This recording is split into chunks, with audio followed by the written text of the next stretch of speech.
it's not a good idea. This glove's really cool, wow. Alright, so this video probably won't live on my channel very long, but I've been getting a lot of requests to just share my thoughts because you've seen the title, Dear Evan Hansen finally came out in Australia, and I finally saw it. And it was a movie. For anyone that doesn't know, I was and am a huge fan of the Broadway production. I fell in love with it in like 2016, you know, watched them win their Tonys. I've been a Ben Platt fan since like Pitch Perfect, so a very long time. So this movie for me was like a long time coming, and a lot of you guys very kindly just, you know, always have supported my love for theatre and love for Ben and for this musical, and a lot of you found the show through me, and so I completely understand why you'd want to hear my thoughts, and I do want to share them. I don't think I'll keep this video on my channel forever just because I don't know if like that many people will care. Like I'm expecting like maybe 100 people to watch this, especially since the movie has been out in America for like months now. I think everyone's kind of over it, but I just thought it would be fun for us to talk about a little bit on here. So I want to hear all of your thoughts in the comments below. If you haven't seen it, obviously spoiler alert, I'm going to be talking about the movie. So I have my notes app here. It's like I'm doing an apology video, but I have a fair bit to say. So let's get into it. Okay, so this video is going to have two parts to it. Things that I liked and things that I didn't like. If you look down below, you can see the amount of things. Yeah, you get the idea. Things that I liked. Colton Ryan.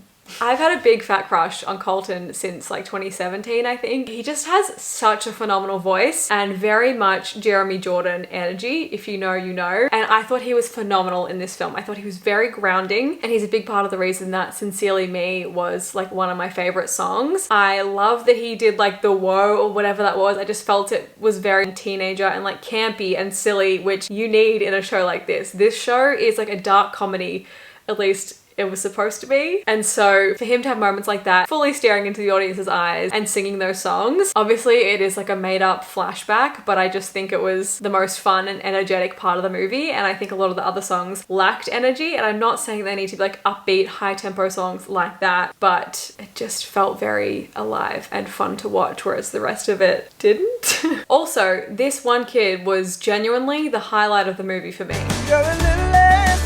And that's all we got from him. I need to know more about this actor, who he is and what he's been in, because what a voice. Okay, Ben's voice is obviously phenomenal. That goes without saying. I was lucky enough to see him twice on Broadway. If you were following me then on Instagram, you know it was a whole thing. I worshipped this man. I thought he was fantastic. I still think he is incredibly talented, but just the way he's spoken about the movie since its release has been hard for me to take. The fact that I created the role and workshopped it for 3 years and did all of the out-of-town productions and originated on Broadway and received the, you know, the accolades that I did, and also not really understanding the fact that like were I not to do the movie, it probably wouldn't get made. There wasn't really any question on anyone actually connected to the piece or who was actually a part of the film. There was never any kind of discussion that it wouldn't be me. I know he's right, like if it weren't for him being in the role, this movie wouldn't have gotten made, but like, do you need to say it? Because it comes off a little bit arrogant. Anyway, I'm gonna read from my notes so that I can just go through what I've said. So that Ben's voice is incredible, but his performance felt out of place. So I think to me, the point of this was like they wanted to immortalize Ben's performance that won the Tony, and like everyone was obsessed with. People were flying from all over the world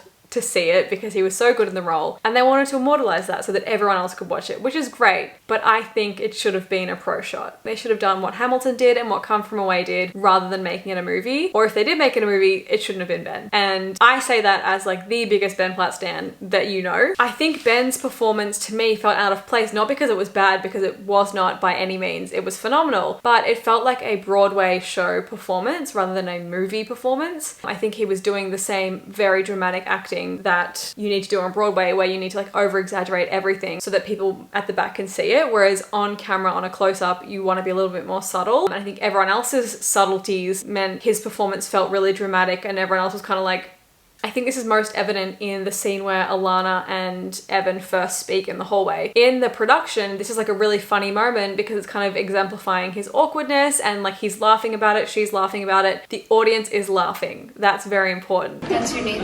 Yes, it's Evan, sorry. Sorry. Angelique. You know? No, I mean, I've seen you play the guitar in the jazz band. I love jazz band. I love jazz. We're not all jazz. Nothing like jazz band jazz. That's so weird. I'm sorry. What? What'd you say? Whereas in the film... Hey. Evan, right? Evan? Because you said Evan and then I said it. You know, I just repeated it, which is, that's just really annoying when people do that, so... I just think, sorry. It just made him really struggling, and I get it. Like I absolutely get that he is struggling, and that's the point. But there needs to be lighthearted moments, otherwise the emotional moments don't hit. In a movie, you want to feel the stakes rising and the tension building, and honestly, I didn't really feel that. I think because it feels like they tried to make a movie that was just so serious and depressing the whole way through, which then kind of makes none of it depressing, if that makes sense. Like, you need to have comedic elements so that then later when something really sad happens, you feel it and like you kind of dip down. Whereas if you start sad, there's nowhere to go, and it felt kind of forced to me. Yeah, so I said every scene in the film is shot as depressing and sad, which in turn makes nothing depressing and sad. I really want to hear from people that had never seen the original Broadway production and maybe had never even listened to the songs, because I think maybe it would be more enjoyable if you hadn't seen that, because obviously I'm going to be comparing the whole time. I can't not. But yeah, I found it really hard to sort of invest in the emotions of it when it kind of was telling me the whole time you need to be sad the whole way through. Color grading the whole time is like deep, dark blue and depressing. There's pretty much no music in the background, so there's no like upbeat moments. The stage production has a lot of comedic moments and like punchlines and funny beats to it, which just makes it more enjoyable, but also, like I said before, like makes you feel the gravity of the emotional parts. And I think it really was missing that. It was just missing that tension, and I think in a movie, emotion has to be earned. In the show, Jared is sort of the comedic relief and has some fantastic one-liners and so many moments where the audience laughs. Like, he exists just to make the audience laugh pretty much. But even the other characters have funny moments, like Zoe and Evan and the parents, and all of those moments were pretty much cut from the movie. Like, I love that they didn't cut Larry Murphy saying it was an emergency landing. That's one of my favorite parts, but it needed more moments like that to make it feel more grounded and real. I just remembered something else that I loved when his speech was posted on YouTube. The fact that it was titled "His Best Friend Died, You Won't Believe What He Did Next." An inspired choice, because that is exactly what it would have been titled if this was real life. That made me laugh so hard in the cinema. However, I did feel a little bit offended that they had this whole montage of people on social media reacting to the video and didn't invite me to be involved. Mark Platt, what's up with that? My schedule was wide open. I could have Dropboxed you a video of myself for that scene with half an hour's notice. I just think that was a big mistake. So I said it felt like the movie wasn't about anything. I didn't leave with an inspiration or message or uplifting kind of feeling, which I sort of did from the stage show. Also, the pacing was really weird. It just felt super long, and they cut like 4 songs out of it. So it's obviously a lot shorter than the production, but it just felt kind of dragged.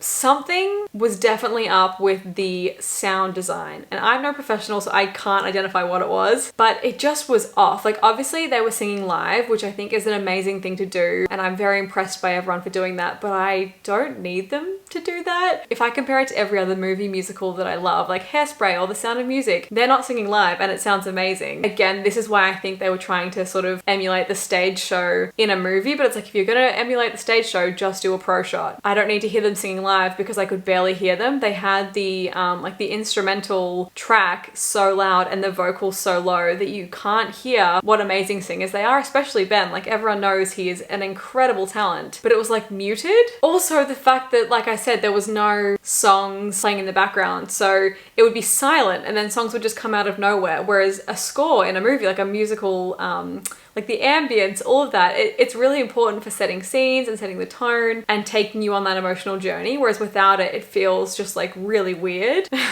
I wrote, try to speak but nobody can hear. Yeah, that's because of the sound mixing. I could not hear you. Another part of what I think made it feel so long was the staging and like the cinematography, like the camera angles and whatnot. First of all, we had like a very blue light filter, very depressing, dulled colors, which I get because he's depressed and Connor was depressed and it's, you know, trying to give us that. But it means it's not visually stimulating for an audience to look at for like 2.5 hours. The camera angles would just be like kind of static with not that much going on, not that much movement. Lots of close-ups, which you don't really want when you've got a 27-year-old playing 17. I'll get to that. I just thought the camera angles could have been a little bit different. So I think my main issue with the film was directing and direction, which is interesting because I loved Perks of Being a Wallflower. I thought that was a great book to movie adaptation by the same director. Oh god, okay, so I wrote, seeing him actually fall out of the tree so many times and like land over and over again made it less sad. I'm sorry if that's really like rude of me to say, but I didn't need to see him running down that bridge 50 times and like just falling out of the tree and like being on his back.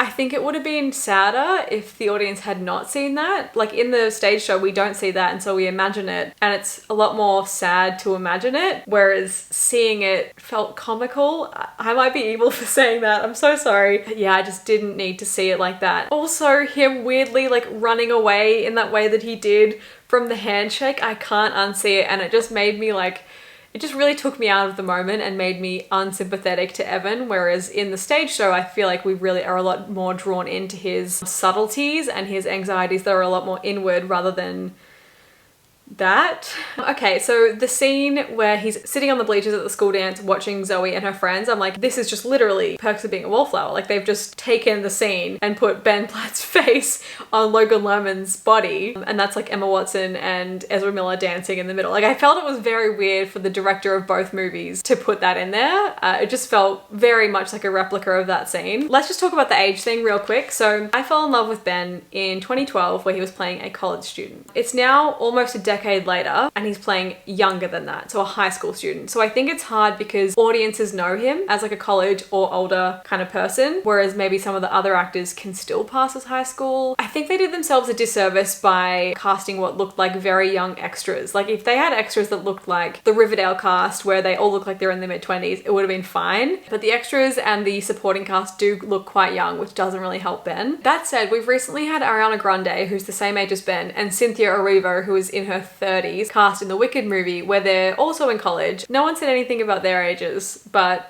whatever. I think with stage shows, there's more of an element of like fantasy and disbelief where someone can play a character or a role that isn't necessarily who they are and what they look like, and we'll be like, sure, go ahead. Whereas in film, you can't really get away with that as much. Okay, so one of my biggest gripes with the film was that they cut too many songs and they cut the wrong songs. If you haven't seen the stage show, there is a song that opens the whole show, Anybody Have a Map? And it is the two families, the Murphys and the Hansons, singing this simultaneously. You've got both mums basically sharing how they can't get through to their son, their child is struggling with mental illness, even though one mum is like a working single mum, a single mum who works 2 jobs, who loves her kids and never stops, and the other mum is like a very wealthy stay-at-home mum. And this song introduces us to all of the main players, which is very important for a show to do. This is the introductory song. In the movie, they cut that out, and I get it because like staging wise, it would be hard to kind of facilitate that. You'd just be going back and forth. But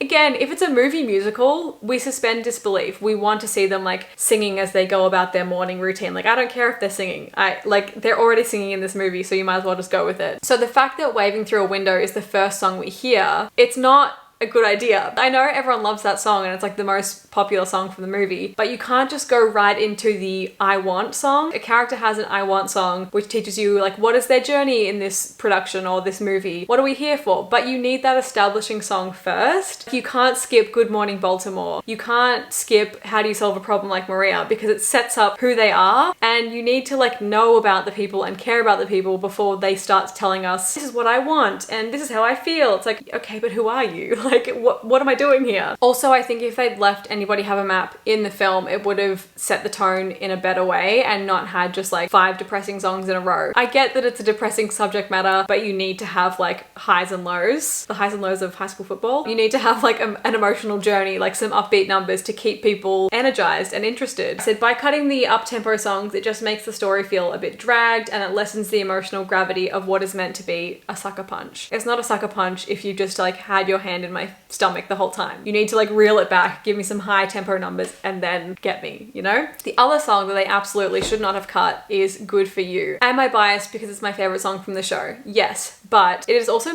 one of the most important. Again, if you haven't seen the show, listen to it, it's fantastic, but it's where sort of all of Evan's actions catch up to him and we see the people in his life and how it's affected them. So his mum, Alana and Jared, it's where we're really seeing the ramifications of what he's done, and that is very important to this storyline. Otherwise it just doesn't really make sense. I think it's important for those characters to see it, but also for the audience, for us to see it. I don't know, it feels like a really crucial part of Evan's journey to like redemption. We need to see how it impacted those people, because in the movie you have like maybe a slightly sad scene with the mom and you see Jared getting offended online, but then it never goes back to him. It never ever like checks in with him and how he's doing, and it's like, you were also implicated in this, you were writing the emails. He's kind of just like cut out from the second act. And that brings me back to Rachel Bay Jones, who played Evan's mum in the original. She deserved to be in this movie, basically. I love Julieanne Moore. I'm a big fan. I think she actually was fantastic in this role. She was really, really well cast. However, if we're saying that this movie couldn't have been made without Ben because he was the Tony Award winner and he was the person that everyone came to see, Rachel Bay Jones also won a Tony for her performance in the stage show. She has just as much right to be in this as Ben does. And so I feel kind of sad that she wasn't. I mean, maybe she was offered it and didn't want it, but to see her singing So Big, So Small and not overpronouncing truck,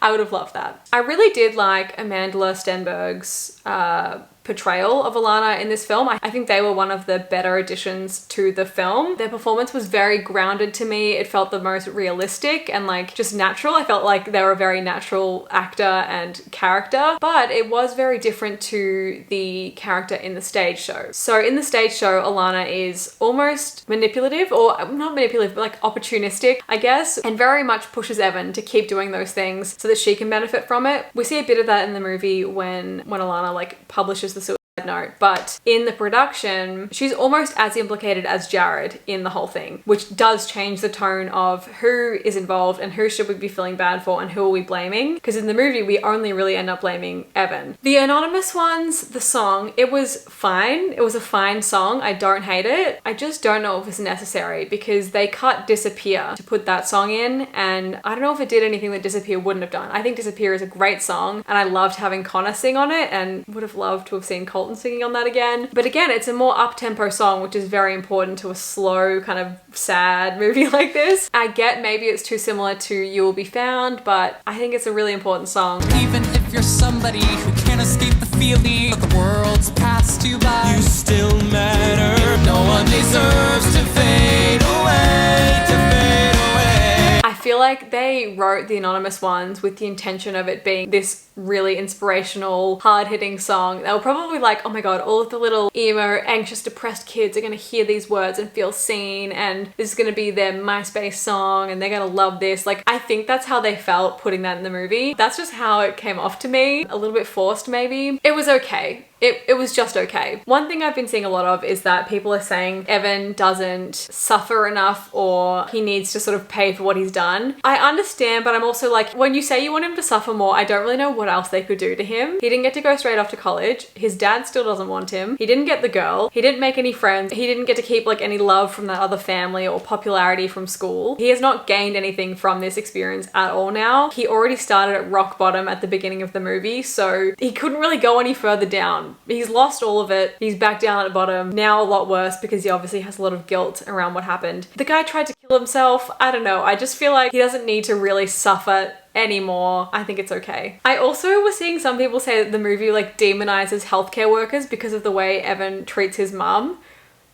No. Just no. Evan resents his mum not being around. The movie does not do that. Like, we know that he's wrong for that. We see how hard Heidi works, and we love Heidi. Heidi's a queen. Back to the aging thing, I have no problem with hiring older people to play teenagers. It's just hard when there is a character that you really need to be empathizing with for the story to work. We naturally empathize more with kids and like innocent looking people, and so to have a genuine 17-year-old or teenager playing this role, we would have allowed him to get away with it a lot more and been like, oh, he's so innocent, he doesn't know any better, instead of seeing someone that kind of looks 30 playing young. That just kind of does it a disservice. And it's absolutely not Ben's fault at all. I just think they really did him dirty with like the lighting and the makeup in this film. And I don't think it's even necessary to do the insane close-ups with high-def cameras that they do these days where you can see like every pore on someone's face. Like, I honestly prefer lower quality where everyone kind of just looks shiny and perfect. That's maybe not great for representation, and you might disagree with that. I'm just like, let me enjoy the pretty people. I just want to shut my brain off for a while and not think. I don't need to see every every wrinkle on their face. I don't know, maybe that's just my own insecurities because I have to film and edit myself every day, but I just think it allows us to suspend disbelief a little bit more and kind of project the role onto the actors. We don't have to be reminded that that's an actual human person outside and they're just saying lines. Yeah, okay, so here's my rant about Good For You. They cut Good For You, which is not only the biggest banger, but also an important song. It shows the way everyone close to him was affected by his actions. It's a call out and it's important so the audience knows, that the show knows, or the movie knows that what Evan did was wrong. It's pivotal to the escalation of the story. It's a crucial narrative turning point. It's the culmination of the entire plot and I cannot believe they cut it out. It feels so wrong to me that they did that. I can kind of understand cutting to Break in a Glove. I like that song, but I get it. It's not like overly important. It doesn't give that much more than what we can already understand from dialogue. The whole point of a song is to tell us something more that hasn't already been told in words. I just get annoyed when songs are in a movie that don't advance the plot because that is the whole point. I went into this movie thinking that I was going to cry the whole time. My friend and I took a before photo because we were like, oh, afterwards we're going to be a mess. We're going to have makeup everywhere. That wasn't the case. I only teared up once, which, I mean, I cry my eyes out in the stage production. In the stage production, when you find out that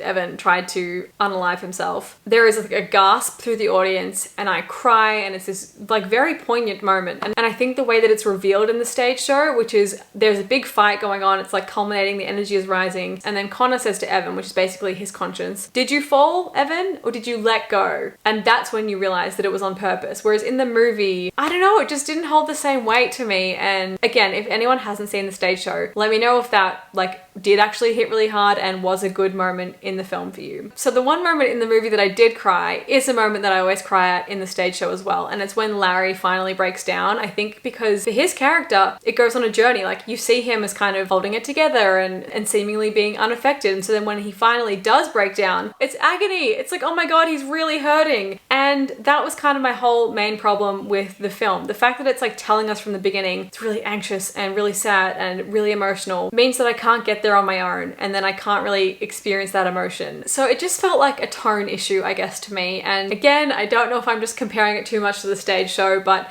I feel like it needed to have those light-hearted comedic elements a bit more, like with, oh, the plane didn't crash, it was an emergency landing, or I guess you've never been poor then. Like those are so integral to the plot, and that is like what makes it a good story, because it has light-hearted moments and then it has these tragedies woven throughout. You can't just have tragedy, and the movie kind of felt like that to me. And again, I'm probably being too harsh because I'm not coming into this as someone that doesn't know anything about it. The music is amazing. I do still love the songs. Everyone in it was so phenomenal, so talented, but I'm not rushing out to see it again, which I think tells you a lot, because I went and saw the Broadway production 3 times and it cost like $200.